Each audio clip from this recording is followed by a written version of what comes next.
أعوذ بالله من الشيطان الرجيم بسم الله الرحمن الرحيم والعصر إن الإنسان لفي خسر إلا الذين آمنوا وعملوا الصالحات وتواصوا بالحق وتواصوا بالصبر صدق الله العظيم।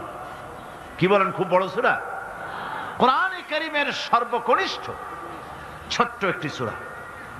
বিপুল সংখ্যক মুফাসসিরিনে কেরাম এই সূরাটিকে মক্কি সূরা হিসেবে তারা গণ্য করেছেন।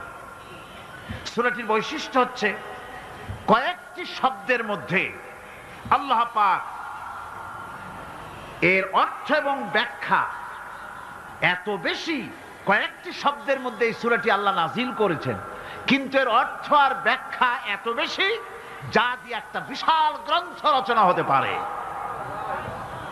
আমার তো মনে হয় যে সূরা ওয়াল আসর এটা যেন একটা ঝিনুকের মধ্যে আল্লাহ পাক আটলান্টিক মহাসাগর, প্রশান্ত মহাসাগর, সবগুলি মহাসাগর একটা ঝিনুকের মধ্যে আল্লাহ পুরি দিয়েছেন। মানুষের সাফল্য এবং কল্যাণ, তার ধ্বংস এবং সর্বনাশের পথ কোথায় তা এ কোরআন বলে দিয়েছে। সফলতা কিসে আসবে, ধ্বংস কিসে আসবে, এ কথা আল্লাহ কোরআনে বলে দিয়েছে। আমি আজকে এই সূরা বেছে নিলাম এই কারণে, আমরা চলছি ধ্বংসের দিকে। কোন দিকে যাচ্ছি বলেন না, কোন দিকে? আমার তো মনে হয় হেমিলেনের সেই বংশীবাদক যেন বাঁশি বাজিয়ে চলছে, আর গোটা জাতি তার পেছনে সমুদ্রে ডুবে মরার জন্য অগ্রসর হচ্ছে। বন্ধুগণ, আমি বলতে চাচ্ছি যে আজ আমরা সফলতা এবং ব্যর্থতা কিসে, লাভ আর ক্ষতি কিসে এটা বুঝতে পারছি না বলেই গোটা জাতির এই দুর্দিনে সূরা ওয়াল আসর এইটাই আমাদের আলোচনা করা উচিত বলে আমি মনে করি। এর মধ্যেই আল্লাহ পাক আমাদের লাভ, আমাদের ক্ষতি, আমাদের সাফল্য, আমাদের ব্যর্থতা এর মানদণ্ড নির্ণয় করে দিতে পারেন কে? কথা বোঝেন নাই? তাহলে বলেন না, কে দিতে পারেন?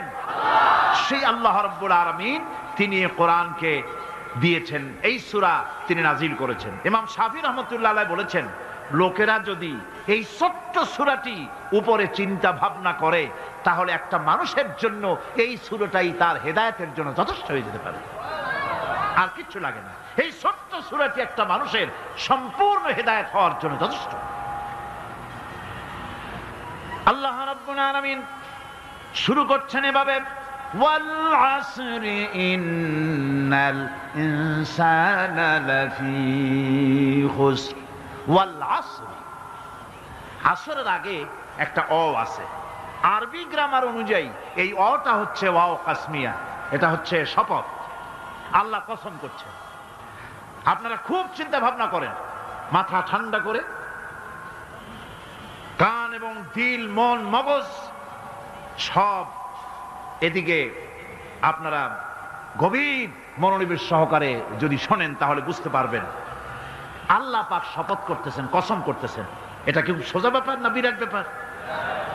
আমরা তো কসম করি, আমরাও তো কসম করি। কখন করি? কথাটাকে নিশ্চিত করার জন্য, দৃঢ়ভাবে বিশ্বাস করার জন্য বলি, আল্লাহর দোহাই, আল্লাহর কসম, এই বলে আমরা আমাদের কথাকে উপস্থাপন করি, অধিকতর বিশ্বাস করার জন্য। আল্লাহ পাক কসম করতেছেন, তবে আল্লাহর কসম আর আমাদের কসম এক না।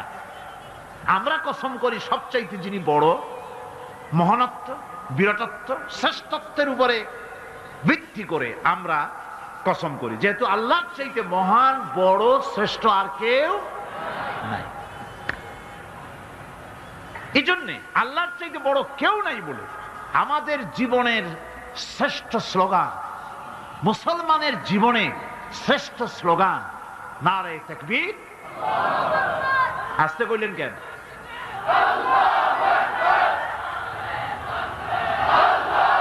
আল্লাহ হচ্ছেন বড়, তার থেকে বড় কেউ না। আমি চিন্তা করি মাঝে মধ্যে, কিছু মনে নেবেন না, আমি মাঝে মধ্যে চিন্তা করি, যে সমস্ত রাজনৈতিক দলের লোকেরা মুসলমান, রাজনৈতিক মতপার্থক্য থাকতেই পারে, যে কোনো দল করতেই পারে, কিন্তু এমন রাজনৈতিক দল আমি কেন করব মুসলমান হয়ে, যেই রাজনৈতিক দলের মিছিলে আর মিটিং এ আল্লাহু আকবার স্লোগান দেওয়া যাবে না? কারণ হচ্ছে, আমি যখন দুনিয়া এসেছিলাম, আপনি যখন দুনিয়া এসেছিলেন, আপনার আমার কানে কি শোনানো হয়েছে কন্ত? আজান শোনানো হয়েছে। দুনিয়া এসে আমি প্রথম কি শুনেছি? আল্লাহু আকবার, এটাই শুনেছি। আজানের প্রথম শব্দ কি? নামাজের প্রথম শব্দ কি? ইকামতের প্রথম শব্দ কি? জানাজা, জীবনের শেষ নামাজ, এটার প্রথম শব্দ কি?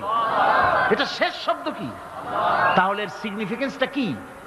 এর অর্থটা হচ্ছে, আমার জন্ম থেকে মৃত্যু পর্যন্ত জীবনের সকল ক্ষেত্রে আমাকে বলতে হবে, স্বীকার করতে হবে, মানতে হবে, নিতান্ত গোলামের মতো মানতে হবে আল্লাহু আকবার। আল্লাহর চাইতে শ্রেষ্ঠ কেউ। আমরা কসম করি যেহেতু আল্লাহ বড়, তার বিরাটত্বের উপরে নির্ভর করে আমরা কসম করি, কিন্তু আল্লাহর চাইতে বড় তো কেউ নাই। উনি কসম যখন করবেন, উনি করবেন কিসের কসম? আমাদের কসম আর আল্লাহর কসম এক নয়। রব্বুল আলামিন যখন কসম করেন, তিনি তার কাছে বড়, তার চাইতে বড় কেউ নাই, শ্রেষ্ঠ কেউ নাই, মহান কেউ নাই।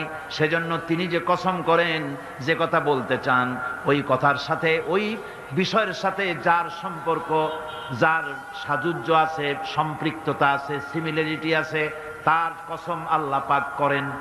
যেহেতু এখানে আল্লাহ রাব্বুল আলামিন মানুষের সফলতা, ব্যর্থতা, মানুষের লাভ আর ক্ষতির কথা বলবেন, সেজন্য আল্লাহ পাক মানুষের জীবনের সাথে, মানুষের সম্পর্ক রয়েছে তার জীবনের, মানুষের সাথে সম্পর্ক রয়েছে সময়ের, মানুষের সঙ্গে সম্পর্ক রয়েছে ইতিহাসের। তাই রব্বুল আলামিন বলেন, ওয়াল আসরি ইন্নাল ইনসানা লাফি খুসর। আমি কসম করি সময়ের, আমি কসম করি ইতিহাসের, আমি কসম করি জীবনের, আমি কসম করি সময়ের। যেহেতু এই জীবন আছে বলে আমরা আছি, জীবন না থাকলে আমরা বাঁচি না। ইতিহাস, ইতিহাসের কসম আল্লাহ করেন, কারণ হলো ইতিহাস মহাকালের সাক্ষী। এই মহাকালের দুষ্কৃতিকারা, তাদের দুষ্কৃতি যারা, তাদের দুষ্কৃত, তাদের দুষ্কৃত কর্ম, যা তারা যে খারাপ কাজ করেছে, সেই খারাপ কাজের ইতিহাস ধারণ করেছে। যারা সুকৃতি করেছে, তাদের সুকর্মগুলি ইতিহাস ধারণ করেছে। ইতিহাস হচ্ছে নীরব সাক্ষী। আল্লাহ বলেন, আমি ওই ইতিহাসের সাক্ষী, আমি জীবনের সাক্ষী, আমি সময়ের সাক্ষী। যেহেতু সময় কারো জন্য বসে থাকে না। সময়ের ব্যাপারে হযরত ইবনে কাইয়্যিম রাহমাতুল্লাহ আলাইহি তিনি বলেছেন, মা মাদা ফিদ দুনিয়া আহলামুন ওয়া মা বাকিয়া মিনহা আমানি। মা মাদা ফিদ দুনিয়া আহলামুন, আমি আমার জীবনের যে অংশ ফেলে এসেছি এটা আমার স্বপ্ন। ওয়া মা বাকিয়া মিনহা আমানি, আর যেটা আমার সামনে জীবন বাকি আছে ওটা হচ্ছে আমার আকাঙ্ক্ষা। ওয়াল ওয়াক্তু বাইনাহুমা দায়ুন, আর এর মাঝখান থেকে সময় চলে যাচ্ছে। সময় আমার জন্য বসে নেই, সময় চলে যাচ্ছে। এই পৃথিবীতে আসার পর আমাদের হায়াত তো বাড়ছে না, বরং হায়াত প্রতি মুহূর্তে কি হচ্ছে? লোকেরা বলে হায়াত বাড়ে, হায়াত তো বাড়ে না। হায়াত কি হয়? জন্মের পরের থেকে আমার জন্য রিজার্ভ আছে যতটুকুন, 50 বছর বাঁচবো, 60 বছর বাঁচবো, যতটুকুন হায়াত আমার জন্য নির্ধারিত করা আছে, নির্ধারণ করা আছে, প্রতিদিন একদিন একদিন করে কমে যেতেছে। এজন্য আমি বলি, আমার বাড়িতে যে ঘড়িটা আছে, এই ঘড়িটা বেলা 1টার সময় ঢং করে একটা আওয়াজ দেয়, শ্রোতাকে শুনিয়ে দেয়, বাড়িওয়ালা তোমার জীবনের মূল্যবান হায়াত থেকে 1 ঘন্টা কমায়া দিলাম। 2টার সময় 2টা ঘন্টা লাগায় শোনায় দিল, বান্দারে তোমার জীবনের মূল্যবান সময় থেকে 2টি ঘন্টা কমে গেল। এমনি করে দিন গেল, মাস গেল, বছর গেল, আমাদের হুঁশ হলো না। সময় চলে গেল তাস খেলে খেলে, সময় চলে গেল আমাদের খেলাধুলা করে, শয়তানি বদমাশি করে। সময় কতটুকুন পেলাম? কিয়ামতের দিন, বিচারের দিনটা যেটা হবে, আল্লাহ রাব্বুল আলামিন বলেন বিচারের দিনটাই লম্বা হবে 50 আলফা সানা মিম্মা তাউদ্দুন। বিচারের দিনটা লম্বা হবে কত বছর? 50,000 বছর। কত বছর? দুনিয়ায় যেভাবে তুমি হিসাব করো, দুনিয়ার গণনা অনুযায়ী হাসরের বিচারের দিনটা হবে 50,000 বছরের মতো লম্বা। এক কিতাবে দেখেছি, তিনি লিখেছেন হিসাব করে কিয়ামতের ওই দিনটার হিসাবে 50,000 বছর একটা দিন লম্বা। ওই হিসাবে পৃথিবীতে যারা 60 বছর বাঁচলো সে যেন আখেরাতে 2 মিনিট দুনিয়ায় বাঁচলো। চিন্তা করেছে? মাত্র 2 মিনিট। 60 বছর যারা হায়াত পেল 2 মিনিট বাঁচলো। এই 2 মিনিটের জন্য কত হাঙ্গামা, কত মারধর, কত সন্ত্রাস, ক্ষমতার জন্য লড়াই, হ্যান করেঙ্গে ত্যান করেঙ্গে, লাঠিকে আমদার মুগুর ভরেঙ্গে, শক্তির ঠেলায় অস্থির। আমার বন্ধুগণ, সময় চলে যাচ্ছে স্রোতের মতো করে, কারো জন্য সময় অপেক্ষা করতেছে না। আমাদের মৃত্যু প্রতি মুহূর্তে কাছে চলে আসতেছে। এই জন্য শায়ের বলেছেন, আগাহ আপনি মৌত সে কোই বশর নেহি, আগাহ আপনি মৌত সে কোই বশর নেহি, সামা সো বরস কে হ্যাঁ পল কি খবর নেহি। মৃত্যু সম্পর্কে আমাদের কারো জানা নাই। যে কোনো মুহূর্তে মৃত্যু আমাদের কাছে এসে যেতে পারে, মৃত্যু সম্পর্কে কিছুই জানা নাই। অথচ প্রতি মুহূর্তে আমরা মৃত্যুর দিকে এগিয়ে চলছি। মাল সামান 100 বছর কি ধরে খাবো তাও জমা করে রেখেছি, কিন্তু এক মুহূর্তের খবর নাই। মাহফিলে এসেছি, বাড়ি যেতে পারবো নিশ্চয়তা নাই। আছে? বলেন আছে? আপনি বাড়ি যাও ভালো, বসেছেন, দাঁড়াতে পারবেন এই নিশ্চয়তা আছে? নাই। সুতরাং সূরাটির যে সময়ের উপরে কসম করে মূলত সময়ের অপরিসীম গুরুত্ব সম্পর্কে আল্লাহ পাক মানুষকে বুঝাই দিতেছেন। সময়ের দাম দাও। আমাদের সময় চলে যায় গান শুনতে শুনতে, আশ্চর্য মলম বিক্রি করা দেখতে দেখতে, তাস পাশা খেলতে খেলতে সময় চলে যায়, কেউ খেয়াল করে না। সময় বলতে অতীত কালও হতে পারে, আবার বর্তমানও হতে পারে। আর বর্তমান কাল কোনো কালই না। বর্তমান কাল কোনো কাল নয়। প্রতি মুহূর্তে ভবিষ্যৎ এসে বর্তমান হয়, আর প্রতি মুহূর্তে বর্তমান কি হয়? অতীত হয়ে যায়। বর্তমান কাল বলে কোনো কাল নাই। প্রতি মুহূর্তে অতীত হয়ে যাচ্ছে। এই যে আমি মাহফিলে বসছিলাম প্রথম এসে, ওইটা কি এখনো বর্তমান আছে? এই যে বর্তমান কথা বলছি, এটা অতীত হয়ে যাচ্ছে। সুতরাং বর্তমান কাল নাই। আল্লাহ পাক অল আসরে সময়ের কসম করে বলছেন। যদি আমরা চিন্তা ভাবনা করি তাহলে আমরা লক্ষ্য করব আমাদের আসল মূলধন সময়। আসল মূলধন কি? জীবনের আসল মূলধন কি? সময়। ইমাম রাজি রহমতুল্লাহ আলাইহি এই পর্যায়ে এক বুজুর্গের ব্যক্তির কথা তিনি আলোচনা করেছেন। তিনি বলেছেন যে একটা লোক, তিনি সূরা আল আসর এর ব্যাখ্যা তিনি বুঝতেছিলেন না। ব্যাখ্যাটা কি? এই মাথার মধ্যে ঘুরপাক খাচ্ছিল এর ব্যাখ্যা কি? একবার তিনি বাজারে ঢুকলেন, তারপরে তিনি শুনতে পেলেন বাজারের এক প্রান্ত থেকে একজন চিল্লায় বলতেছে, সেই ব্যক্তির উপরে রহম করো যার পুঁজি গলে যায়, সেই ব্যক্তির উপরে রহম করো যার পুঁজি গলে যায়। উনি চিন্তা করলেন পুঁজি এবার গলে কেমনে? উনি দৌড়ে গেলেন, যায় দেখেন যে যে ব্যাটা চিল্লাচ্ছে সে হচ্ছে বরফ বিক্রেতা। কি বিক্রেতা? বরফ, বরফ, আইস। এখন এই বরফ বিক্রেতা সে চিল্লায় বলতেছে, সেই ব্যক্তির পরে রহম করো যার পুঁজি কি গলে যায়। সূর্যের তাপ বাড়তেছে আর বরফ গলে যাচ্ছে। সে বুঝাতে চাচ্ছে যে আমার এই বরফটা জমাট থাকা অবস্থায় তোমরা কেউ কেনো, যেহেতু আমার পুঁজি তো এর মধ্যে আমি ইনভেস্ট করেছি। এটা যদি পানি হয়ে যায় তো পানি তো কেউ কিনবে না, এটা তো যেখানে সেখানে পাওয়া যায়। বরফ পাওয়া যায় না বলেই তো আমি বরফ কিনে আনছি। তোমরা আমার প্রতি দয়া করো, তাড়াতাড়ি করে বরফটা কিনে নিয়ে যাও। ইমাম রাজি রহমতুল্লাহ আলাইহি বলেন, বুজুর্গ ব্যক্তি চিৎকার মেরে বললেন, আল্লাহু আকবার, আমি কিন্তু এই বরফ বিক্রেতার ঘোষণার মধ্য দিয়ে সূরা ওয়াল আসরের তাফসীর আমি বুঝে ফেলেছি।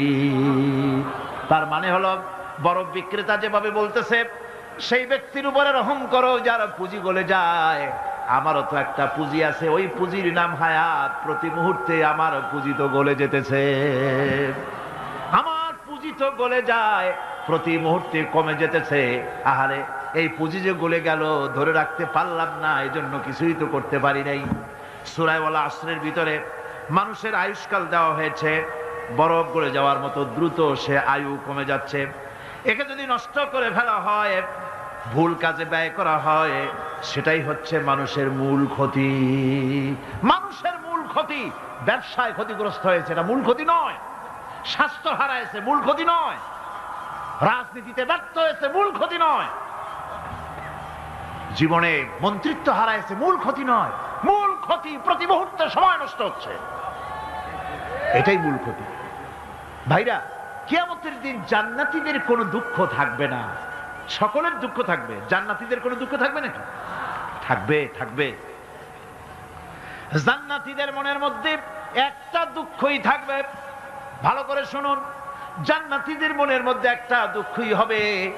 তারা মনে মনে চিন্তা করবেন, আফসোস করবেন, আহারে যদি দুনিয়ায় বসে অমুক সময় বাসে বসেছিলাম, আজে বাজে চিন্তা করেছি, বাড়ির ড্রয়িং রুমে একা একা বসে বসে আজে বাজে চিন্তা করেছি, অমুক অমুক সময় খেলাধুলায় কাটাইছি, এই সময়গুলিতে যদি সুবহানাল্লাহ, আলহামদুলিল্লাহ, লা ইলাহা ইল্লাল্লাহ, আল্লাহু আকবার, এই তাসবিহ যদি পড়তাম, জিকির আজগার করতাম, জান্নাতের ভিতরে আরো নিয়ামত লাভ করতে পারতাম। সময়টা তো কাজে লাগাইলাম না। মানুষের সবটা, মুমিনের সব কাজে সওয়াব। ওয়াকুলু লিন-নাসি হুসনা, মানুষের সঙ্গে ভালো ভালো কথা কও, মানুষের সঙ্গে হাসি মুখে কথা কও। একজনের সাথে হাসি মুখে কথা বললেন, আপনার একটা সদকা দেওয়ার মতো সমান সব আমলনামায় লেখা হয়ে গেল। ভালো ভালো কাম করো। বন্ধুগণ, সময় দ্রুত গতিতে চলে যাচ্ছে, মানুষের জীবন ক্ষতিগ্রস্ত হচ্ছে। ক্ষতি থেকে বাঁচতে পারবে চারটা গুণ যার মধ্যে আছে, বাকি সব ক্ষতিগ্রস্ত হয়ে যাবে। আমার ভাইয়েরা, এই কথাগুলি বলে আল্লাহ পাক যেন এরকম একটা দৃষ্টান্ত দিলেন। আপনি যদি পরীক্ষার হলে গিয়া দেখেন, ছাত্ররা পরীক্ষা দিতেছে, পরীক্ষার জন্য নির্ধারিত সময় কতটুকুন? 3 ঘন্টা। 3 ঘন্টা, 3 ঘন্টা। আপনি গিয়ে দেখলেন কোন একজন পরীক্ষার্থী পরীক্ষা দিতে গিয়ে আর একদিকে তাকায় আছে, আকাশের তারা গুনতেছে, অথবা সে গল্প করতেছে, অথবা পরীক্ষা বাদ দিয়ে আজে বাজে কিছু লিখতেছে। আপনি যেমন তাকে, ওই ছেলেটাকে আনবো না, গাফেল ছেলেটাকে ঘড়ির দিকে তাকায় বলেন, এই ছেলে ওই ঘড়ির দিকে তাকাও, দেখো তোমার সময় কিন্তু চলে যেতেছে, মাত্র 1 ঘন্টা আর তুমি সময় নষ্ট করতেছ। আল্লাহ যেন স্নেহ পরবশে তামাম পৃথিবীর গোলামদেরকে, বান্দাদেরকে আঙ্গুল নির্দেশনা দিয়ে বলছেন, বান্দারা প্রতি মুহূর্তে তোর জীবনের মূল্যবান সময় চলে যেতেছে, প্রতি মুহূর্তে সময় যাচ্ছে। আল ইনসান, ইনসান বলতে শুধু মুসলমান না, ইনসান বলতে কি মুসলমান শুধু না, আল ইনসান মানব মণ্ডলী, বিশ্বের সমস্ত মানুষকে আল্লাহ বলছেন, হিন্দু, খ্রিস্টান, বৌদ্ধ, নাসারা, ইহুদি, মজুসি, মুসলমান, বিশ্বের সব মানুষকে আল্লাহ বলছেন। যেহেতু আল্লাহ স্রষ্টা, মানুষের ব্যাপারে সার্বিক কল্যাণময় কথা কে বলতে পারেন? কে বলতে পারেন? সে আল্লাহ রাব্বুল আলামিন বলছেন, সময় চলে যাচ্ছে ও পৃথিবীর মানুষেরা। এই মানুষ বলতে আল্লাহ রাব্বুল আলামিন কোন ব্যক্তি, কোন গোষ্ঠী, কোন জাতিকে বলেন নাই, বলেছেন সমগ্র মানবতাকে। এর অর্থ হচ্ছে সূরাটিতে উল্লেখ্য 4টি গুণ যদি আমল করতে পারে লোকেরা, যেই ব্যক্তি করবে, যেই সমাজ করবে, যেই রাষ্ট্র করবে, যেই গোষ্ঠী করবে, যেই জাতি করবে, তারাই ক্ষতি থেকে বেঁচে যাবে। আর যারা করবে না, তারা ক্ষতিগ্রস্ত হবে। কি হবে বলুন? এখন আল্লাহ পাকের কথা শুনুন। আল্লাহ পাক বলছেন, ওয়াল আসরি ইন্নাল ইনসানা লাফি খুসর। খুসর, খুসরিন, এই যে খুসর, খাসারা, এই শব্দটা হচ্ছে আবিধানিক অর্থে ক্ষতি হচ্ছে লাভের বিপরীত। লাভের বিপরীত কি? ক্ষতি। নাফা, এই নাফার বিপরীত কি? নোকসান। খাসারাটা কি? নোকসান বলা হয় পুঁজি 50,000 খাটাইছিলাম, লাভ করতে পারি নাই, পুঁজি ঠিক আছে, এটাকে বলা হয় নোকসান। এটাকে কি বলা হয়? নোকসান। কিন্তু আমি পুঁজি খাটিয়েছিলাম 50,000 টাকা, লাভ তো হয়ই নাই, পুঁজিও চলে গেছে, আমও গেছে, সালাও গেছে, আমও নাই, সালাও নাই। এইটারে আরবিতে কি বলা হয়? খাসার, দেউলিয়া। দেউলিয়া হয়ে গেছে। দেউলিয়াটা বোঝেন ভালো আপনারা, দেউলিয়া হয়ে গেছে। কোরআন লাভ বা সাফল্যের ধারণা যেমন নিছক পার্থিব নয়, সমৃদ্ধির কথা শুধু পার্থিব নয়, জন্ম থেকে শুরু করে মৃত্যু পর্যন্ত কোরআনের লাভের কথা যখন বলা হয় তখন জন্ম থেকে মৃত্যু পর্যন্ত, আখিরাত পর্যন্ত, কিয়ামত পর্যন্ত। ক্ষতিটাও জন্ম থেকে শুরু করে মৃত্যু পর্যন্ত, কিয়ামত পর্যন্ত ক্ষতিটাও। এই ক্ষতি থেকে বাঁচবার জন্য কোরআনে কারিমে বিভিন্ন জায়গায় এই খাসারা শব্দ ব্যবহার করা হয়েছে। আল্লাহ রাব্বুল আলামিন বলছেন, ওয়ামান খাফফাত মাওয়াজিনুহু ফাউলাইকাল্লাযীনা খাসিরু আনফুসাহুম বিমা কানু বিআয়াতিনা ইয়াযলিমুন।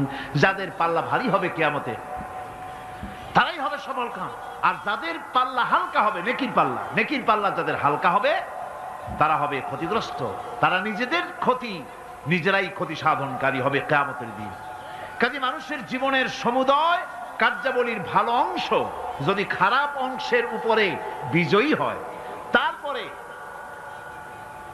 খারাপ অংশ পাওনাদারদের দিয়ে টিয়া, এরপরে যদি নেকি কিছু বাকি থাকে তাহলে বোঝা গেল লোকটা কিয়ামতে নাজাত পাবে। আর যদি ভালো কাজের উপরে খারাপ কাজ বিজয়ী হয়ে যায় আর সমস্ত পাওনাদারদেরকে পাওনা মিটাইয়া তারপরেও পাপ বাকি থেকে যায়, এক চাইতে খাসারা পৃথিবীতে আকাশে জমিনে কিছুই আর হবে না। এর থেকে বাঁচার জন্য আল্লাহ পাক এই খাসারা থেকে বাঁচার জন্যই মানুষকে এই কথা বলছে। এই কথাটি কোরআনে কারিমের অন্য একটি আয়াতে আরো সুন্দর করে বলা হয়েছে, যারা নাকি এই দুনিয়ার বুকে যারা নিজেদের পুঁজি খাটাইছে, জীবনের পুঁজি সুদ কামাইতে খাটালো, জীবনের পুঁজি খাটালো হারাম কামাইয়ের ভিতরে, অন্যায় কাজের ভিতরে, যারা জীবনের পুঁজিকে আল্লাহর দ্বীনের কাজে লাগাতে পারে নাই, তাদের সম্পর্কে বলা হচ্ছে খাসিরাদ দুনিয়া ওয়াল আখিরাতা যালিকা হুয়াল খুসরানুল মুবিন। খাসিরাদ দুনিয়া ওয়াল আখিরা, দুনিয়াও ক্ষতিগ্রস্ত, আখিরাতেও ক্ষতিগ্রস্ত। এটা হচ্ছে তার জন্য সুস্পষ্ট ক্ষতি, এর থেকে বড় ক্ষতি আর কিছুই হতে পারে না।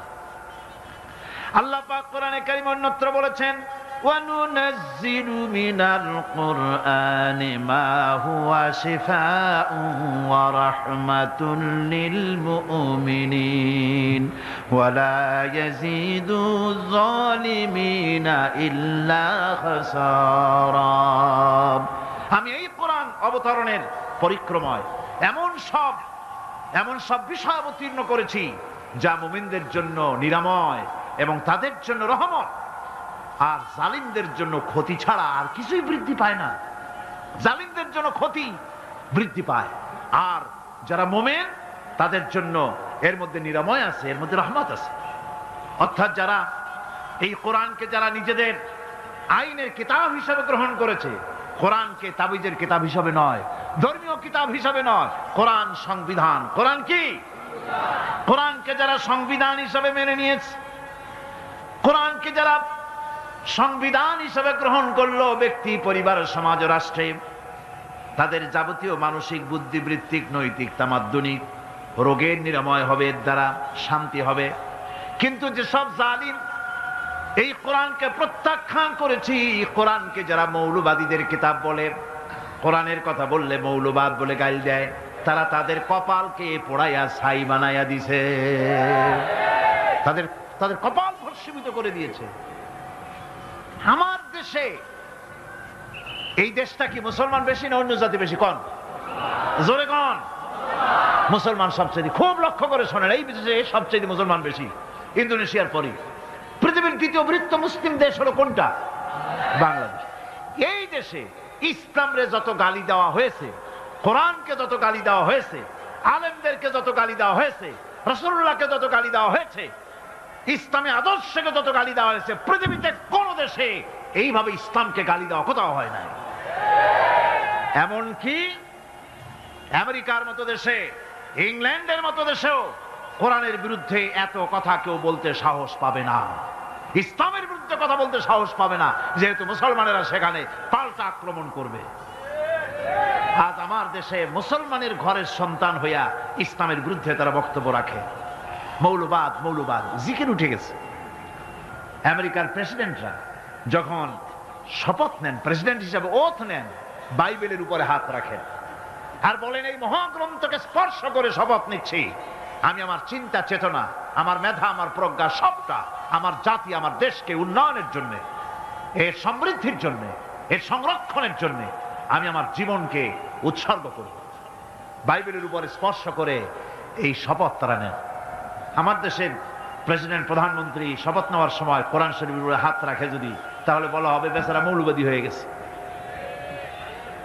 এটা করা যাবে না। আর যদি কেউ করে সামান্য কিছু, কোরআন না, যদি তসবিহ নিয়েও আসে, তাহলে বুঝতে হবে জাতির সাথে একটা প্রতারণা ছাড়া কিছুই না। কাজী ধর্মের প্রতি আকর্ষণ একটা ভিন্ন জিনিস, সেই জিনিসকে ছেড়ে যারা দেয় তারাই ক্ষতিগ্রস্ত হয়, আর যারা ধরে রাখে তারা দুনিয়ায় ক্ষতিগ্রস্ত হয় না। আল্লাহ পাক এখানে রাসূল করিম সাল্লাল্লাহু আলাইহি ওয়াসাল্লাম একটি হাদিস প্রণিধানযোগ্য কোরআনের ব্যাপারে। হুজুর বলেছেন, আল কোরআন হুজ্জাতুন লাকা ওয়া আলাইকা। এই কোরআন হয় তোমার পক্ষের সাক্ষী, না হয় এই কোরআন তোমার বিপক্ষের সাক্ষী। কিয়ামতে এই কোরআন হয় তোমার পক্ষে কাজ করবে, নতুবা এই কোরআন তোমার বিপক্ষে কাজ করবে। দুই অবস্থা থেকে খালি হবে না, হয় কোরআন তোমার পক্ষে সাক্ষী দেবে, না হয়। আমরা কি চাই? কিয়ামতে কি চাই? বলেন কি চাই? কোরআনের পক্ষে যদি আমরা সাক্ষী চাই, তাহলে এই কোরআনের পক্ষে আমাদেরকে কাজ করতে হবে। এছাড়া আমাদের নাজাতের কোনো পথ নাই। আমাদের মুক্তির পথ হচ্ছে কোরআন কেন্দ্রিক, রাসূলুল্লাহর হাদিস কেন্দ্রিক। এর বাইরে আমাদের সমস্ত পুঁজি নষ্ট হয়ে যাবে। আমাদেরকে পৃথিবীতে টিকে থাকতে হলে কোরআনের উপরে ভিত্তি করে আমাদেরকে বাঁচতে হবে, টিকতে হবে। কোরআনে কারিমে আল্লাহ রাব্বুল আলামিন অন্যত্র বলেছেন, কুল ইন্নাল খাসিরিনাল্লাযীনা খাসিরু আনফুসাহুম ওয়া আহলিহিম ইয়াওমাল কিয়ামাহ আলা যালিকা হুয়াল খুসরানুল মুবিন।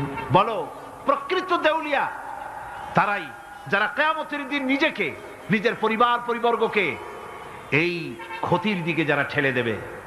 ভালো করে শুনে নাও, এটি হচ্ছে সুস্পষ্ট ক্ষতি, সুস্পষ্ট দেউলিয়াপনা। এই ক্ষতি থেকে বাঁচার জন্য আল্লাহ রাব্বুল আলামিন কোরআনে কারীমের মধ্যে বলেছেন, ওয়াল আসরি ইন্নাল ইনসানা লাফি খুসর। পড়েন সবাই, ওয়াল আসরি ইন্নাল ইনসানা লাফি খুসর। মানুষের, সমগ্র মানুষের জীবন ক্ষতিগ্রস্ত, ব্যর্থ। কে বলতেছেন? গা শিউরে ওঠার কথা না? গা শিউরে ওঠে। আল্লাহ বলতেছেন ক্ষতিগ্রস্ত, ব্যর্থ। আপনি যতই মনে করেন আপনার মিল আছে, কল আছে, কারখানা আছে, মন্ত্রী, টাকা পয়সা আছে, প্রেসিডেন্ট হয়েছেন, প্রধানমন্ত্রী হয়েছেন, আপনার জীবন সফল হয়েছে, আল্লাহ বলেন না, জীবন ব্যর্থ, জীবন বিফল, জীবন ক্ষতিগ্রস্ত। তাম পৃথিবীর সমস্ত মানুষ ক্ষতিগ্রস্ত, ব্যর্থ। 4টা কাজ করলে সফল হবে। কয়টা কাজ? জোরে বলেন, কয়টা কাজ? ইল্লাল্লাযীনা আমানু ওয়া আমিলুস সালিহাতি ওয়া তাওয়াসাউ বিল হাক্কি ওয়া তাওয়াসাউ বিস সাবর। 4টা কাজ করলে জীবন হবে সফল। এই ব্যর্থতা থেকে, এই ক্ষতি থেকে যদি বাঁচতে চাই কিনা? কারা কারা চাই? দেখাই তো হাত। কারা কারা চাই? ক্ষতির হাত থেকে বাঁচতে চাই কারা? আলহামদুলিল্লাহ, হাত নামান। ক্ষতির হাত থেকে যারা বাঁচতে চান, আল্লাহ রাব্বুল আলামিন তাদের জন্য ফর্মুলা পেশ করেছেন, ইল্লাল্লাযীনা আমানু ওয়া আমিলুস সালিহাতি ওয়া তাওয়াসাউ বিল হাক্কি ওয়া তাওয়াসাউ বিস সাবর। আল্লাহ পাক বলেন 4টি কাজ করলে জীবন সফল হয়ে যাবে। কয়টা কাজ? 4টা কাজ করলে জীবনটা সফল হয়ে যাবে। 1 নম্বরে ঈমান। 1 নম্বরে কি? ঈমান। এটাই হচ্ছে ফাউন্ডেশন। ক্ষতি থেকে বাঁচার জন্য প্রথম যে গুণটি, সেটির নাম হচ্ছে ঈমান। ইসলামে ঈমানের স্থান সর্বপ্রথম, তারপরই হচ্ছে ইসলাম। ঈমান আগে, তারপরে কি? ইসলাম। ইসলাম হচ্ছে বীজ, ঈমান হচ্ছে বীজ। আর ইসলাম হচ্ছে চারা, গাছ। এটা হচ্ছে ভিত্তি। এই ভিত্তিকে সর্বপ্রথম মজবুত করতে হবে, ইমানের ভিত্তি। ইমানের ভিত্তি দুনিয়ায় ইমানের আহ্বান জানাবার জন্যই আল্লাহ রাব্বুল আলামিন সমস্ত নবী এবং রাসূলদেরকে পৃথিবীতে পাঠিয়েছেন ইমানের আহ্বানের জন্য। দুনিয়ার সমস্ত নবীদের দাওয়াত ছিল ইমানের দাওয়াত। কিসের দাওয়াত? এই ইমানের দাবিটা আসছে, এই দাওয়াতটা এসেছে আল্লাহর কাছ থেকে। কার কাছ থেকে? দেখুন, পৃথিবীর ভিতরে কোন নবীদের কথার সাথে আরেকজন নবীর কথার কোনো বৈপরীত্য হয় নাই। সমস্ত নবীদের কথা একরকম ছিল। কয় রকম? একজন নবীর সঙ্গে তার বক্তব্যের সাথে আরেকজন নবীর বক্তব্যের কোনো গুণগত মৌলিক কোনো পার্থক্য ঘটে নাই, অসঙ্গতি হয় নাই। কারণ নবীরা আম্বিয়া আলাইহিমুস সালাম নিজেরা বানিয়ে কথা রচনা করে তারা মানুষের সামনে পেশ করে নাই। সমস্ত নবীদের কাছে যত দাওয়াত এসেছে একটা অফিস থেকে এসেছে। সে অফিসটা হচ্ছে কার? আল্লাহ রাব্বুল আলামিনের। তাই দুনিয়ার সমস্ত পয়গম্বরদের দাওয়াত ছিল না ইলাহা ইল্লাল্লাহ, লা ইলাহা ইল্লাল্লাহ, লা ইলাহা, লা ইলাহা ইল্লাল্লাহু মুহাম্মাদুর রাসূলুল্লাহ। এটাই ছিল সমস্ত নবীদের দাওয়াত। কোরআনে কারীম তার ধারক এবং বাহক সম্পর্কে বলে যে তিনি যে দাওয়াত দিয়েছেন সে দাওয়াতটা হলো ঈমানের দাওয়াত। আমাদের নবী তিনি এসে যে দাওয়াত দিয়েছেন সে দাওয়াতটা কিসের? কোরআনে কারীম বলছি, ربنا إننا سمعنا مناديا ينادي للإيمان। হে আমাদের রব, নিশ্চয়ই আমরা এমন একজন আহ্বায়কের আহ্বান শুনেছি যিনি আমাদেরকে ঈমানের দাওয়াত দিয়েছেন। এমন কোন পয়গম্বর নাই দুনিয়ায় যিনি ঈমানের দাওয়াত দেন নাই। সকলেই ঈমানের দাওয়াত মানুষের সামনে, বিশ্ববাসীর সামনে পেশ করেছেন। কোরআনে হাকিম স্পষ্ট একটা সীমারেখা দুনিয়ার মানুষের সামনে পেশ করে পৃথিবীর মানুষগুলিকে দুটি শ্রেণীতে বিভক্ত করে দিয়েছে। একটি হচ্ছে ঈমান পোষণকারী, আরেকটি হচ্ছে অবিশ্বাসী। একটা ঈমান পোষণকারী আর একটা অবিশ্বাসী। ঈমান পোষণকারীরা সত্যশ্রয়ী, তারা হচ্ছে জ্ঞান এবং নূরের সম্পদে সমৃদ্ধ। আর দ্বিতীয় দলটি হচ্ছে কাফের, জালিম, মূর্খ। তারা হেদায়েতের রাস্তা তাদের জন্য অবরুদ্ধ। কোরআনে কারীম এই দুইটি দল সম্পর্কে উল্লেখ করতেছেন, মাসালুল ফারিকাইনি কাল আ'মা ওয়াল আসাম্মি ওয়াল বাসীরি ওয়াস সামিম হাল ইয়াস্তাবিয়ানি মাসালান আফালা। কোরআন শরীফ বলছে, হাল يستويان مثلا أفلا تذكرون। দুইটি শ্রেণীতে আল্লাহ পাক ভাগ করে দিয়েছেন। একটা শ্রেণী হচ্ছে অন্ধ, বোবা, বধির। আরেকটি যারা শুনতে পায়, চোখে দেখতে পায়। এ দুটি কখনো এক নয়, সমান নয়। এ দুটির রাস্তা আলাদা। কাফেরের রাস্তা আর ইমানদারদের রাস্তা সম্পূর্ণ ভিন্ন। আল্লাহ রাব্বুল আলামিন ঈমান এবং কুফরের পার্থক্য বলে দেওয়ার জন্য গোটা মানব জাতির মধ্যে স্পষ্ট করে বলেছেন, লা ইকরাহা ফিদ-দীন ক্বাদ তাবায়্যানার রুশদু মিনাল গায়ব। দ্বীনের ব্যাপারে জোর জবরদস্তি নেই। এখানে হেদায়েতের পথ এবং গোমরাহি, হেদায়েতকে গোমরাহির পথ থেকে সম্পূর্ণ আলাদা করে দেওয়া হয়েছে। লা ইকরাহা ফিদ-দীন, দ্বীনের ব্যাপারে কোনো জোর জবরদস্তি নাই। যারা ধর্মনিরপেক্ষবাদী তারা এই আয়াতটাকে নিজেদের মতবাদকে প্রতিষ্ঠার লক্ষ্যে অনেক সময় কাজে লাগায়। দুটি আয়াতকে তারা বেশি ব্যবহার করে, একটা হচ্ছে লাকুম দীনুকুম ওয়ালিয়া দীন, আর একটা হচ্ছে লা ইকরাহা ফিদ্দিন। এই দুইটি আয়াতকে ধর্মনিরপেক্ষবাদীরা ব্যবহার করে। এই দুটির কোনটি তাদের আদর্শকে বোঝাবার লক্ষ্যে ব্যবহারের কোনো সুযোগ নাই। লা ইকরাহা ফিদ্দিন, ধর্মের ব্যাপারে কোনো বাড়াবাড়ি নাই, জোর জবরদস্তি নাই।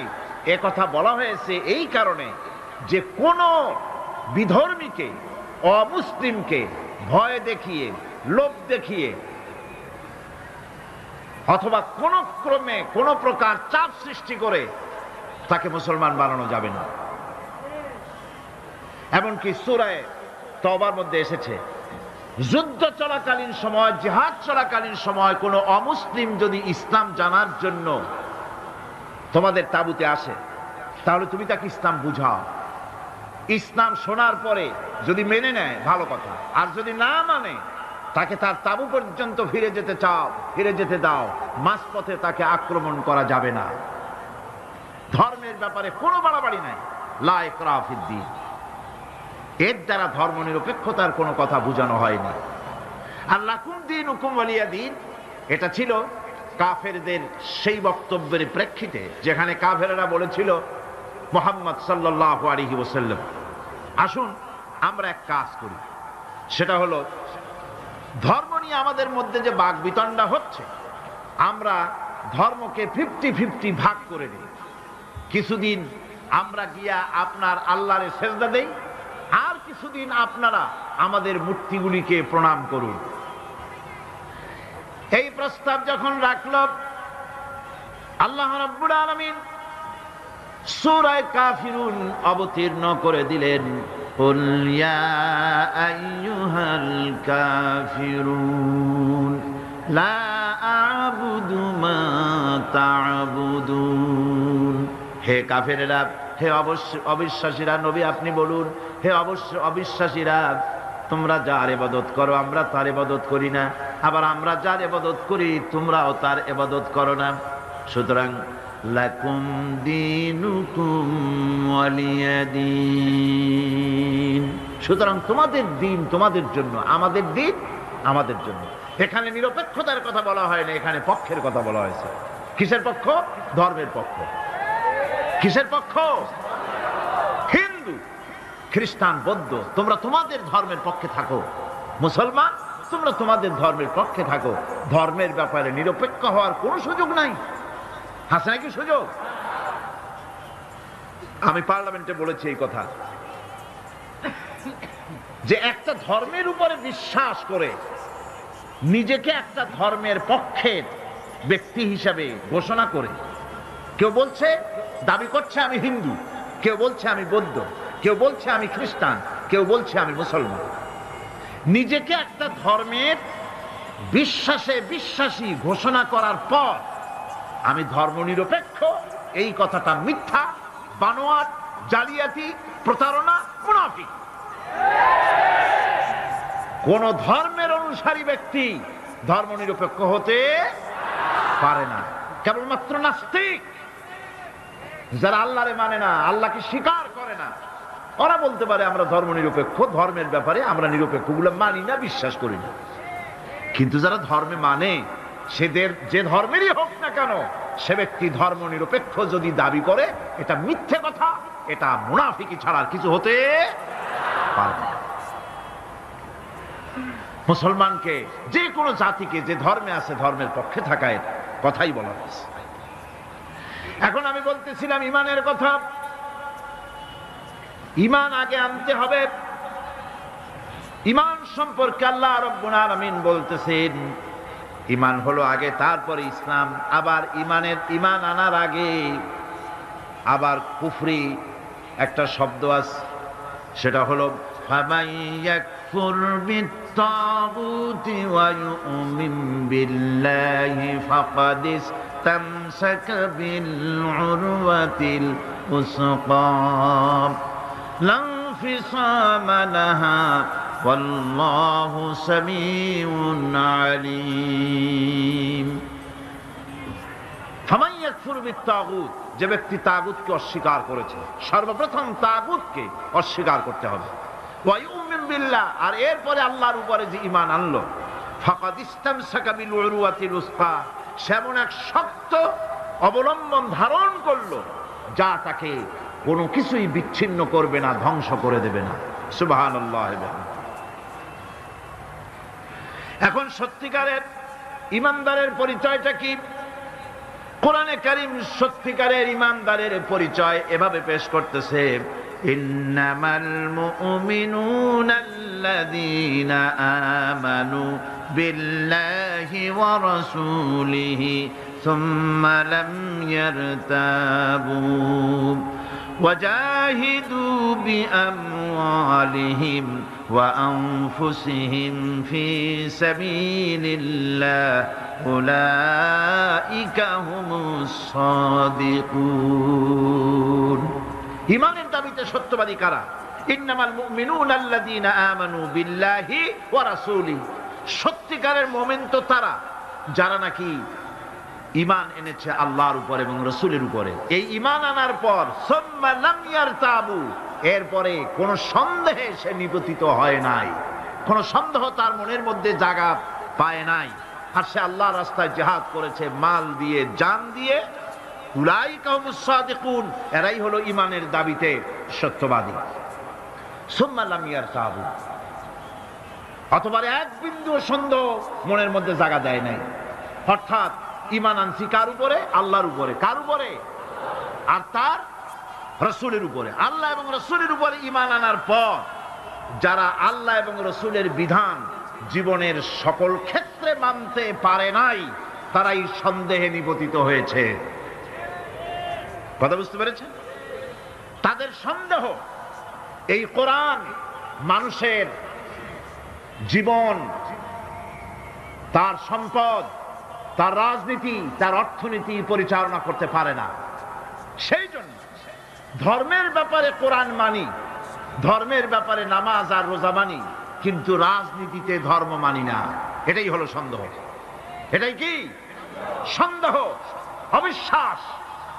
জীবনকে তারা দুইটা ভাগ করেছে, এক ভাগ রাজনীতির জন্য, আর এক ভাগ কিসের জন্য? ধর্মের জন্য। জীবনকে ভাবে দুইটা ভাগ করার কোন অধিকার দেওয়া হয় নাই।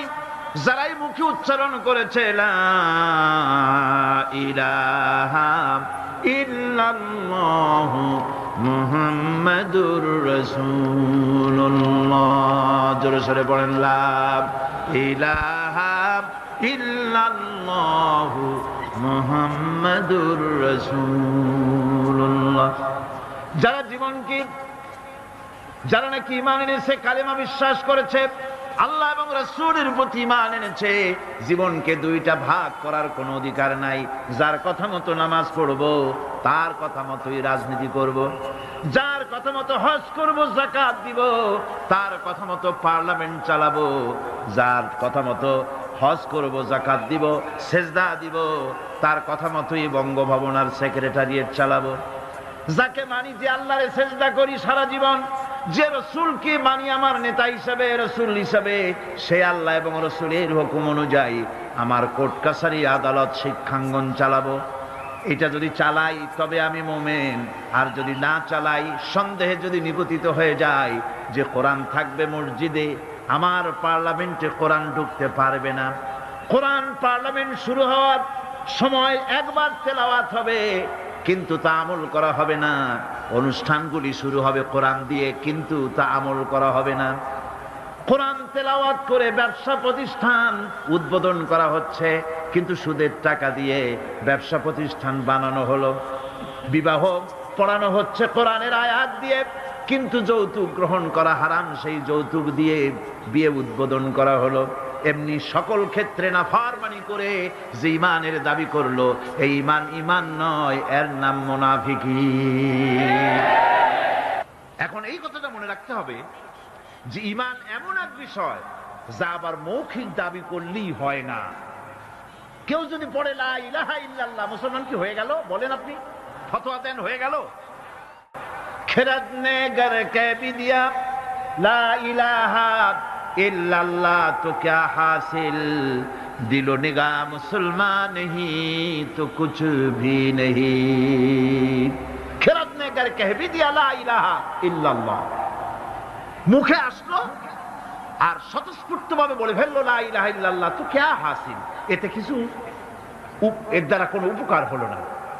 দিল নিগাহ মুসলমান হি তো কুছ ভি নেহি, অর্থাৎ তার মন তার মস্তিষ্ক লা ইলাহাকে বিশ্বাস করলো না, আমল করলো না, এই কালেমা পড়ার কোনো দাম নাই। এবার আল্লাহর ভাষায় শুনুন, আল্লাহ রাব্বুল আলামিন বলেন وَمِنَ النَّاسِ مَن يَقُولُ آمَنَّا بِاللَّهِ وَبِالْيَوْمِ الْآخِرِ وَمَا هُمْ بِمُؤْمِنِينَ। আল্লাহ রাব্বুল আলামিন বলছেন, লোকেদের মধ্যে এমন অনেক লোক আছে যারা মুখে বলে আল্লাহর উপর ঈমান এনেছি, পরকালকে বিশ্বাস করেছি, আল্লাহ বলেন ওমা হুম বিমুমিনিন, এরা মুমিন না। আল্লাহ কি বলছেন খুব লক্ষ্য করেন, একদিকে মুসলমান হইতে হলে বিশ্বাস করতে হবে কি আল্লাহর পরকাল, রাসূলের উপর ঈমান, এগুলি করতে হবে। একটা লোক ঘোষণা করলো যে আমি আল্লাহ এবং পরকালকে বিশ্বাস করি, এরপরে আল্লাহ পাক বলছেন ওমা হুম বিমুমিনিন, এরা মুমিন না, কারণ এই কথাগুলি তার মুখের মনের কথা না। সে ব্যক্তি, এরকম ব্যক্তি এ মাহফিলও থাকতে পারে, যদি থাকে আল্লাহ রাব্বুল আলামিন তাকে হেদায়েত নসিব করে দিন, আমরা বলি আমিন। সে লোকটিকে আমি আলোচনা করলে আপনি নিজেই বুঝতে পারবেন, যা ভুল তার কাছে ধরা পড়বে। আয়নার সামনে দাঁড়ালে পরে আয়না সব বলে দেয়, ঠিক কি না?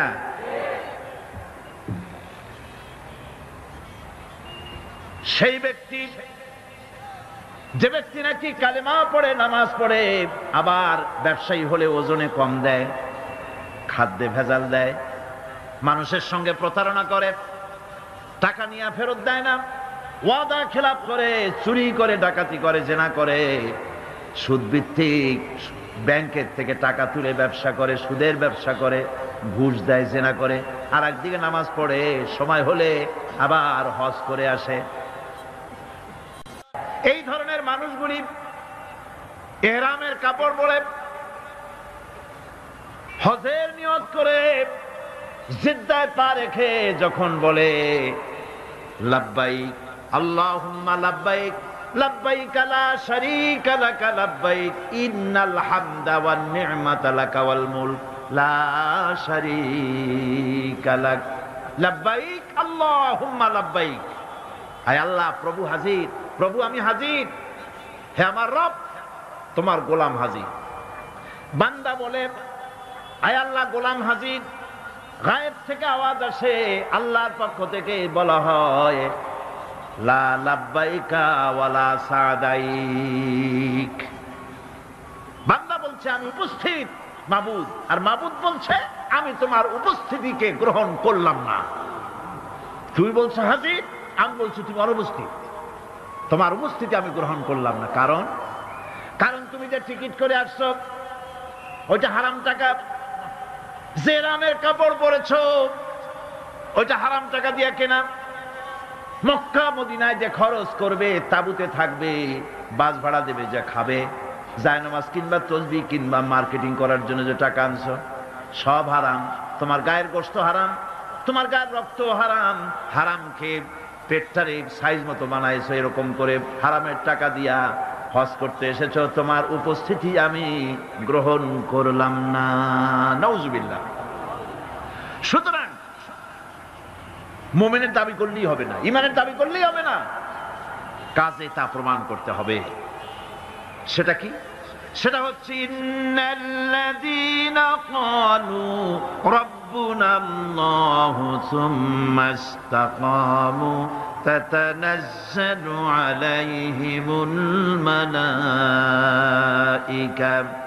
নিশ্চয় যারা বলে আমাদের রব আল্লাহ, অতঃপর এই কথার উপরে সে দৃঢ় পথ থাকে, ফেরেশতাগণ তার প্রতি ফেরেশতা অবতীর্ণ হয়, অর্থাৎ আল্লাহর রহমত তার উপরে নাজিল হয়। যে ব্যক্তি ঈমানের দাবি করে ঈমানের উপরে টিকে থাকে, আল্লাহর রহমত তার উপরে নাজিল হতে থাকে। ঈমান আনাই শুধু মুখে দাবি করাই শেষ কথা নয়, ঈমান আনার পর ঈমানের উপরে টিকে থাকা সবচেয়ে বড় কথা। ঈমানের উপরে টিকে থাকতে হবে। ঈমানের কোনো দাম নাই যদি আমলে সালেহ না থাকে। ঈমান হচ্ছে এক, এটা মূল্যহীন হয়ে পড়ে যদি আমলে সালেহ না থাকে।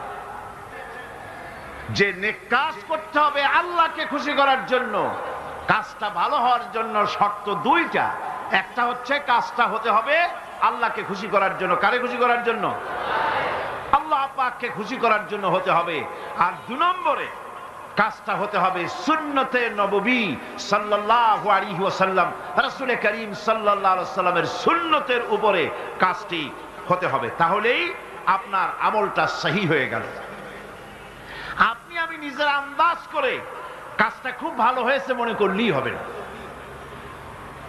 নিকৃষ্ট বা অসৎ কাজের পরিণতি সম্পর্কে কোরআন বলছে, قُلْ هَلْ نُنَبِّئُكُمْ بِالْأَخْسَرِينَ أَعْمَالًا الَّذِينَ ضَلَّ سَعْيُهُمْ فِي الْحَيَاةِ الدُّنْيَا وَهُمْ يَحْسَبُونَ أَنَّهُمْ يُحْسِنُونَ صُنْعًا। আমি কি তোমাদেরকে বলবো না যে কোন আমল তোমাদেরকে ক্ষতিগ্রস্ত করবে? সেটা হচ্ছে সেই আমল যারা দুনিয়ার জীবনে দুনিয়ায় উন্নতি করার জন্য কাজ করে, তাদের সমস্ত জদ্দোজাহাদ, তাদের চেষ্টা প্রচেষ্টা দুনিয়ায় টিকে থাকার জন্য তারা করে থাকে। যে কাজগুলি আল্লাহ পাকের খুশনুদি হাসিলের জন্য, আল্লাহ পাককে খুশি করার জন্য করা হয় না, সেই কাজগুলি মানুষের সমস্ত প্রচেষ্টাকে, তার চেষ্টাকে, তার সমস্ত আমলগুলিকে বিনষ্ট করে দেবে। এগুলি কিয়ামতের দিন কোনো ফায়দা হবে না। যারা দিনদার, পরহেজগার, ইমানদার, সৎ কর্মশীল, আল্লাহ তাদের ব্যাপারে কি করে শোনেন, ইন্নাল্লাযীনা আমানু ওয়া আমিলুস সালিহাতি সায়াজআলু লাহুমুর রাহমানু উদ্দা। আল্লাহ পাক বলেন যারা নাকি ঈমান এনেছেন আর আমলে সালেহ করে, রব্বুল আলামিন তার বান্দাদের দিলের মধ্যে তার জন্য মহব্বত পয়দা করে দেন। মানুষের ভালোবাসে, মহব্বত করে। আমার বন্ধুগণ, সৎকর্ম মানুষ যখন ভালো কাজ করে তার দুষ্কর্মগুলিকে আল্লাহ মাফ করে দেন। জোরে বলেন সুবহানাল্লাহ। কোরআন বলছে, ওয়াল্লাযীনা আমানু ওয়া আমিলুস সালিহাতি লানুকাফিরান্না আনহুম সাইয়্যাতিহিম ওয়া লানাজজিয়ান্নাহুম আহসানাল্লাযী কানু ইয়ামালুন। যারা ঈমান আনবে আর সৎ কাজ করবে, আল্লাহ পাক বলেন আমি তাদেরকে সর্বোত্তম কাজগুলির প্রতিদান করব। তারা যত ভালো কাজ করবে ওই ভালো কাজের মধ্যে সবচাইতে ভালো যেটা, ওইটার উপর আমি তাকে পুরস্কার দান করব। সুবহানাল্লাহ। আর তাদের সাইয়্যাতগুলি হাসানাত দিয়ে বদলায় দেব, তাদের পাপ কাজগুলি আমি নেক কাজে পরিবর্তন করে দেব। শুধু তাই নয়, শয়তানের ওয়াসওয়াসায় পড়ে বান্দা যখন একটা গুনাহ করে, আল্লাহ বলে দিয়েছেন একটা গুনাহ লিখবি। আদম আলাইহিস সালামকে আল্লাহ পাক যখন দুনিয়ায় পাঠিয়ে দিলেন, হযরত হাওয়া যখন দুনিয়া আসলেন, আর শয়তানের বুজুর্গি সব শেষ হয়ে গেল। শয়তানে বলল, আল্লাহ আমার সব ইবাদত নষ্ট হইল আদমের জন্য। আমি তোমার কাছে ফরিয়াদ জানাই, তুমি 7টা জাহান্নাম বানাইছো, এই জাহান্নাম আরো বানাও। আমি তোমার এই জাহান্নামগুলি তোমার বান্দাগুলি দিয়ে ওয়াসওয়াসা দিয়ে এই জাহান্নাম ভরে দেব। যে আদমের জন্য আমার সমস্ত ইবাদত পণ্ড হলো, সেই আদম সন্তান সব আমি জাহান্নামে পাঠাবো। আল্লাহ রাব্বুল আলামিন বললেন, এই কোরআন শরীফের ভিতরে আছে, আল্লাহ পাক বলেছেন, ও আমার ফেরেশতারা, শয়তান কি বলল শুনেছো? আমার বান্দা যখন শয়তানের ওয়াসওয়াসায় পড়ে একটা নেকের একটা গুনাহ নিয়ত করবে, গুনাহ করার নিয়ত করবে, গুনাহটা করে নাই, পাপ লিখবা না। গুনাহ করা হয়ে যাওয়ার পর একটা গুনার জন্য একটা গুনাহই লিখবা। আর যদি আমার বান্দা কোন একটি নেকির কাজের নিয়ত করেছে, হজের নিয়ত করেছে, হজে যায় নাই, মাদ্রাসা মসজিদে দান করবে, চট্টগ্রাম তাফসিরুল কোরআন মাহফিলে দান করবে, করে নাই এখনো, শুধু নিয়ত করেছে, নেক নিয়তের কারণে আমলনামায় একটা নেকি লিখে দিবা।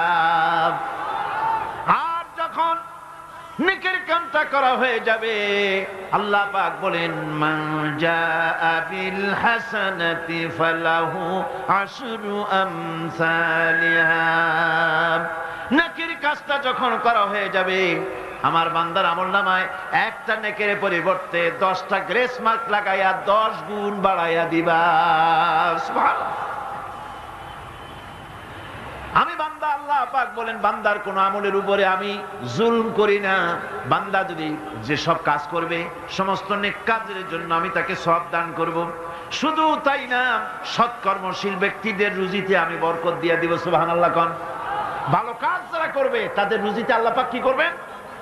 فالذين آمنوا وعملوا الصالحات لهم مغفرة ورزق كريم।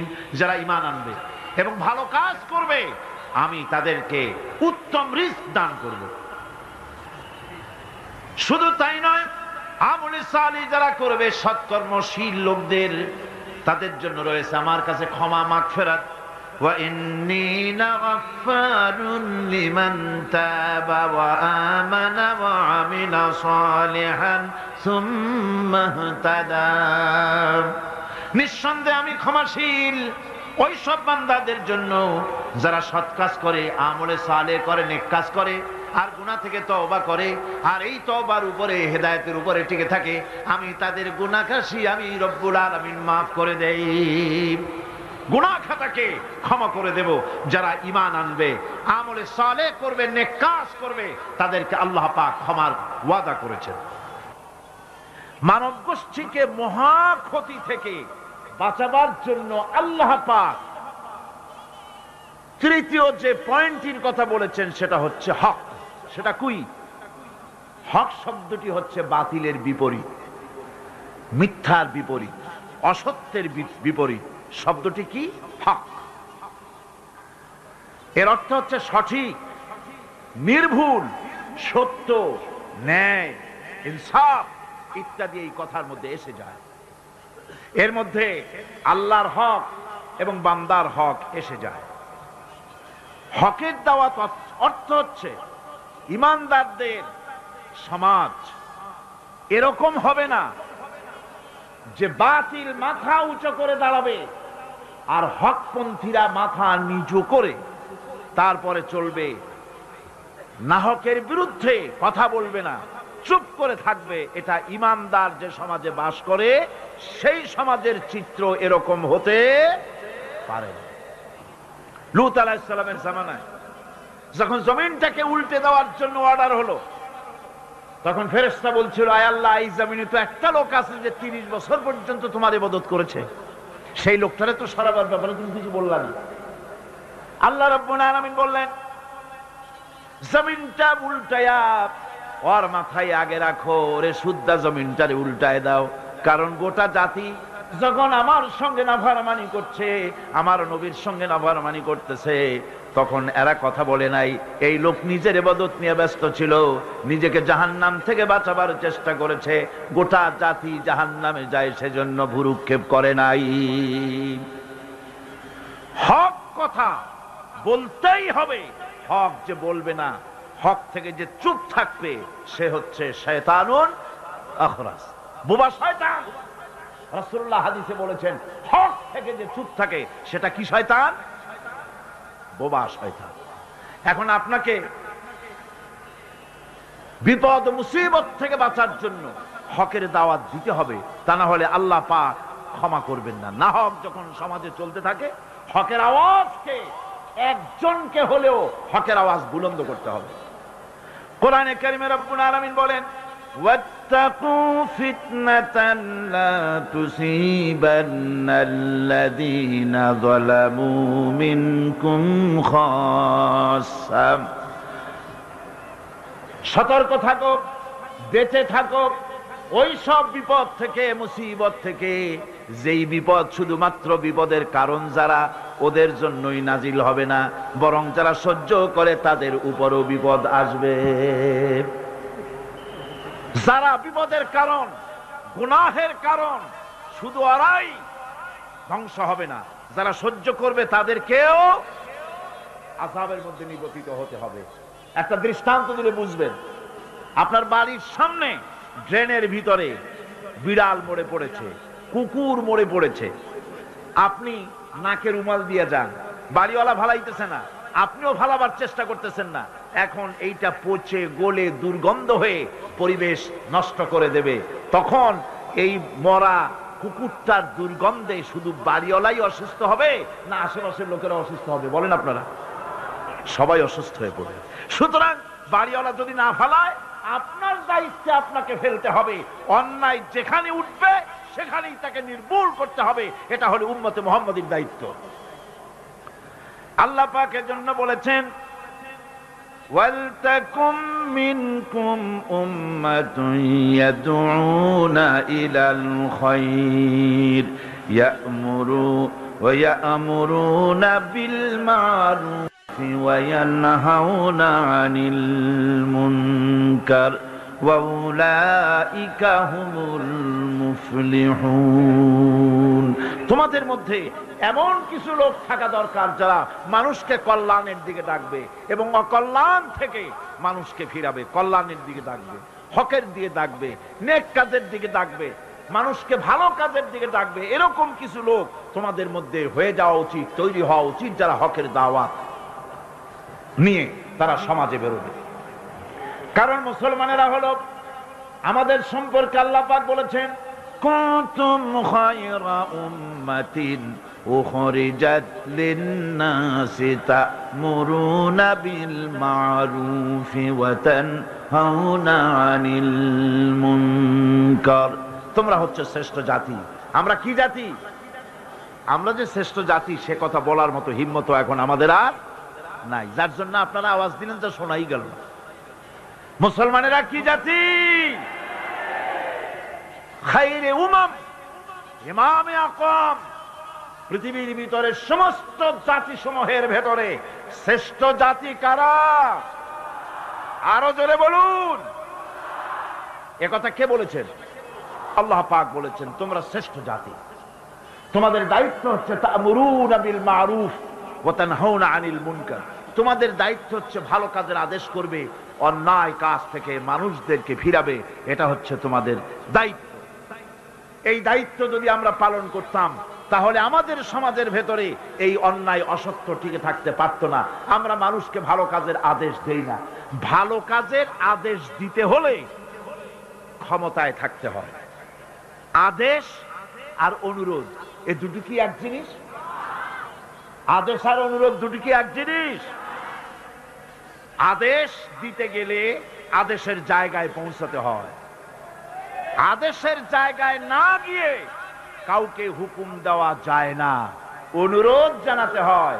গভর্নমেন্টের কাছে বিনীতভাবে অনুরোধ জানাই, সিনেমার অশ্লীলতার জ্বালায় টিকতে পারি না, রমজান মুবারক এসেছে, এই অশ্লীল সিনেমার ছবি নামায় ফেলা হোক, বিনীতভাবে অনুরোধ জানাই। এটা হলো অনুরোধ।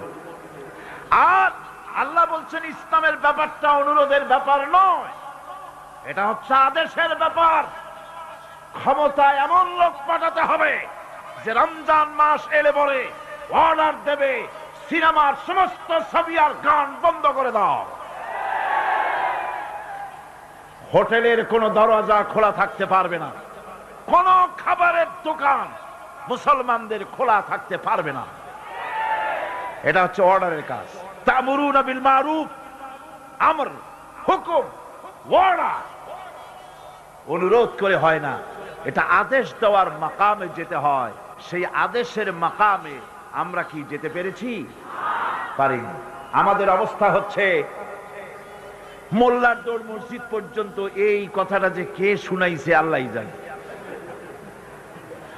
मुल्ला को जो मिला है मस्जिद में सजदे की इजाजत, मुल्ला को जो मिला है मस्जिद में सजदे की इजाजत, नालायक समझते हैं यही इस्लाम की आजाद। মৌলভী সাহেব মসজিদের ইমামতি পাইছেন আর মনে করেছেন যে আমি ইসলামের স্বাধীনতা পেয়ে গিয়েছি। ডিজি সাহেব যদি দাওয়াত দেয়, মন্ত্রী সাহেব যদি দাওয়াত দেয়, আনন্দে অস্থির হয়ে যায়। আরে বাপরে, ডিসি দাওয়াত দিছে, কি সোজা কথা, মরি কি বাঁচি, উঠি কি পড়ি। ওই জায়গা পার্লামেন্ট, সেক্রেটারিয়েট, বঙ্গভবন যেদিন কোরআনের দখলে আসবে সেই দিন ওয়ার্ডার দিয়ে অন্যায়কে বন্ধ করা সম্ভব হবে।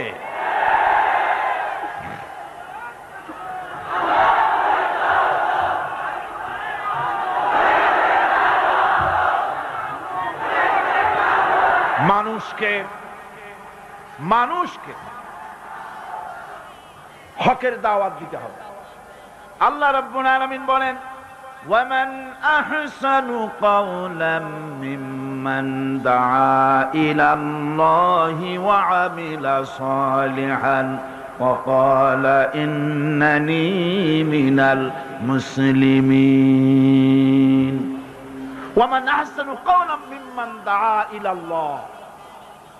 ওর থেকে ভালো কথা আর কার হতে পারে যে ব্যক্তি মানুষকে আল্লাহর দিকে ডাকে। সুবহানাল্লাহ গণ, সুবহানাল্লাহ বলেন। আল্লাহর দিকে যে ডাকে সেই ওয়ামান দা ইলাইহি, হাদিস শরীফের ভিতরে আছে মান ক্বালা বিহি সাদাকা। কোরআন থেকে যে কথা বলে সে কি কথা বলে? সত্য কথা বলে। কোরআন থেকে যে কথা বলে সত্য কথা বলে। মান ক্বালা বিহি সাদাকা ওয়া মান আমিলা বিহি উজরা। আরে কোরআন থেকে যারা আমল করে আল্লাহ তাদেরকে পুরস্কৃত করেন। ওয়ামান হাকামা বিহি আদালা, কোরআন থেকে যে বিচার করে সেই জাস্টিস, ইনসাফ কায়েম করে।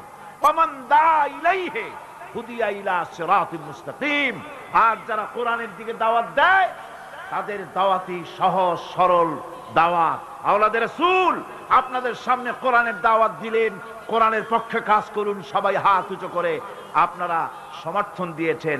আমরাও অপেক্ষা করব এই সমর্থন আপনারা কতদিন বজায় রাখতে পারে। আল্লাহ যেন তৌফিক দেন। জোরে বলেন আমিন, আরো জোরে বলেন আমিন। ওয়ামান আহসানু কাওলাম মিম্মান দা ইলাল্লাহ। ওর চাইতে ভালো কথা আর কার? যে মানুষকে আল্লাহর দিকে ডাকে। আমরা কার দিকে ডাকি? বিশ্বাস করুন, আমরা তো সমাজতন্ত্রের দিকে মানুষ ডাকি না। বলেন, আমরা কি সমাজতন্ত্রের দিকে মানুষ ডাকি? পুঁজিবাদের দিকে ডাকি, জাতীয়তাবাদের দিকে ডাকি, ধর্ম নিরপেক্ষ মতবাদের দিকে ডাকি। আমরা কার দিকে ডাকি? ধর্ম নিরপেক্ষ মতবাদ আল্লাহর তৈরি না মানুষের তৈরি? পুঁজিবাদ আল্লাহর না মানুষের? সমাজতন্ত্র আল্লাহর না মানুষের? জাতীয়তাবাদ আল্লাহর না মানুষের? আরে কোরআন কার? ইসলাম কার? সেই আল্লাহ রাব্বুল আলামিনের দিকে আমরা ডাকি। আমরা আমার বাপের দিকে ডাকি না, মায়ের দিকে ডাকি না, দাদার দিকে ডাকি না, মন গড়া কথা বলি না। ওলামায়ে হক কথা বলে কোরআনের কথা। সুবহানাল্লাহ। মহা ক্ষতি থেকে বাঁচার জন্য 4 নম্বরের বিষয় এটা হলো, কয়টা কথা আমাদেরকে ক্ষতি থেকে রক্ষা করবে? বলেন না কয়টা? 4টা। তার একটা হলো কি? 2 নম্বরে কি? আমলে সালেহ। 3 নম্বরে কি? হকের দাওয়াত। 4 নম্বরে কি? সবর। সবর কোরআনে কারীমের মধ্যে সর্বাধিক ব্যবহৃত একটি শব্দ সবর। আরবি ভাষায় বিভিন্ন অর্থে এই সবর শব্দ এসেছে। তবে সাধারণত সবর শব্দের অর্থ হচ্ছে অবিচলতা, দৃঢ়তা, সহিষ্ণুতা, মন মেজাজের সমতা, ধীরতা, কষ্ট সহিষ্ণুতা, বরদাস্ত, এগুলি হচ্ছে সবরের অর্থ। আমরা মনে করি সবর হচ্ছে ধৈর্য। হ্যাঁ, ধৈর্যটা ঠিক, কিন্তু সেই ধৈর্যের অর্থ কি? এই ধৈর্যের অর্থ এই নয় যে কেউ আপনার একটা থাপ্পড় মারবে আর আপনি বলবেন ভাই হাতে ব্যথা পাইছেন নাকি? তাহলে আমার আরেকখান থাপ্পড় দিয়ে দাঁত যে কয়টা আছে তাও ফালাই দাও। এর নাম সবর না। সবর হলো বিপদে আপনি হতাশ হবেন না, বিপদে ভেঙে পড়বেন না, বিপদে থাকবেন দৃঢ় অবিচল, মাথা ঠান্ডা, সুস্থ মস্তিষ্কে বিপদকে ওভারকাম করার জন্য কৌশল অবলম্বন করবেন। এটাই হচ্ছে সবর। ধৈর্য ধরতে হবে অবিচলতার সাথে, দৃঢ়তার সাথে, সহিষ্ণুতার সাথে। আল্লাহর জান্নাতে যাওয়ার জন্য এই সবর আমাদেরকে ইখতিয়ার করতে হবে। আমরা কি আল্লাহর জান্নাতে যেতে চাই? আমরা কি জান্নাতে যেতে চাই? অবশ্যই আল্লাহর জান্নাতে আমরা যেতে চাই। এই জান্নাতে যাওয়ার জন্য আল্লাহ রাব্বুল আলামিন কোরআনে কারীমের মধ্যে বলেছেন, আম হাসিবতুম আন তাদখুলুল জান্নাতা ওয়া লাম্মা ইয়া'লামিল্লাহুল্লাযীনা জাহাদু মিনকুম ওয়া ইয়া'লামাস সাবিরিন। তোমরা কি মনে করেছো যে বেহেশতে চলে যাবে, অথচ এখনো দেখা হয় নাই যে তোমাদের মধ্যে কে সবর অবলম্বনকারী, জিহাদের ময়দানে কে জিহাদ করতে এবং সবর ইখতিয়ার করতে কে তোমাদের মধ্যে পারদর্শী, অথবা এই পরীক্ষায় কে কামিয়াব হবে, এটা এখনই দেখা হয় নাই। আর এমনি তোমরা জান্নাতে চলে যাবে? জান্নাতে যাওয়া তো সহজ নয়। আল্লাহ পাক পরীক্ষা নেবেন, সেই পরীক্ষায় কামিয়াব হতে হবে। আর আল্লাহ পাক বলেছেন অবশ্যই সবরের পরীক্ষা নেব। وَلَنَبْلُوَنَّكُمْ حَتَّى نَعْلَمَ الْمُجَاهِدِينَ مِنْكُمْ وَالصَّابِرِينَ وَنَبْلُوَ أَخْبَارَكُمْ। অবশ্যই আমি তোমাদেরকে পরীক্ষা করব, আর এই পরীক্ষার ভিতরে সত্যিকারের মুজাহিদ যারা, তারাই দৃঢ়, যারা নাকি দৃঢ়তা অবলম্বন করবে, সবর ইখতিয়ার করবে, আল্লাহ রাব্বুল আলামিন পরীক্ষায় তাদেরকে কামিয়াব করবেন। এই সবর এক মহা সম্পদ। সবর ইখতিয়ার করতে হবে মুসলমানদেরকে। জান্নাতের ভিতরেও আল্লাহ পাক যারা সবর করবে তাদের জন্য বিরাট নিয়ামত আল্লাহ পাক জান্নাতে দান করবেন। জান্নাতে যাওয়ার জন্য সবর একটা মহাগুণ। এই গুণ মুসলমানদের ভিতরে থাকতে হবে। যখন বিপদ আসে, মুসিবত আসে, রব্বুল আলামিন বলেন বিপদ যখন আসে, মুসিবত যখন আসবে, বান্দা যারা মুমিন তারা পড়ে ইন্না লিল্লাহি ওয়া ইন্না ইলাইহি রাজিউন। নিশ্চয়ই আমরা আল্লাহর জন্য এবং আমাদের সকলকেই আল্লাহর কাছে ফিরে যেতে হবে। এই কথাটা মুমিনদেরকে বলতে হবে। পড় গিয়া জিস পর নজর बंदा को मौला कर दिया, पड़ गया जिस पर नजर बंदा को मौला कर दिया, आ गया जिस दाम में जोश कतरा को दरिया कर दिया। আল্লাহ রাব্বুল আলামিনের রহমতের নজর যদি কোনো গোলামের প্রতি পড়ে যায়, গোলামটা বাদশাহে পরিণত হয়ে যায়।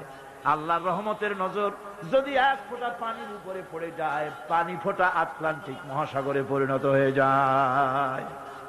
সে আল্লাহ রাব্বুল আলামিনের উপরে ঈমান এনে সৎ কাজ করে হকের দাওয়াত দিয়া সবর ইখতিয়ার করলে পরে আল্লাহ পাক তাদেরকে জান্নাত দান করবেন। জান্নাতের সুউচ্চ মাকাম আল্লাহ পাক দান করে দিবেন।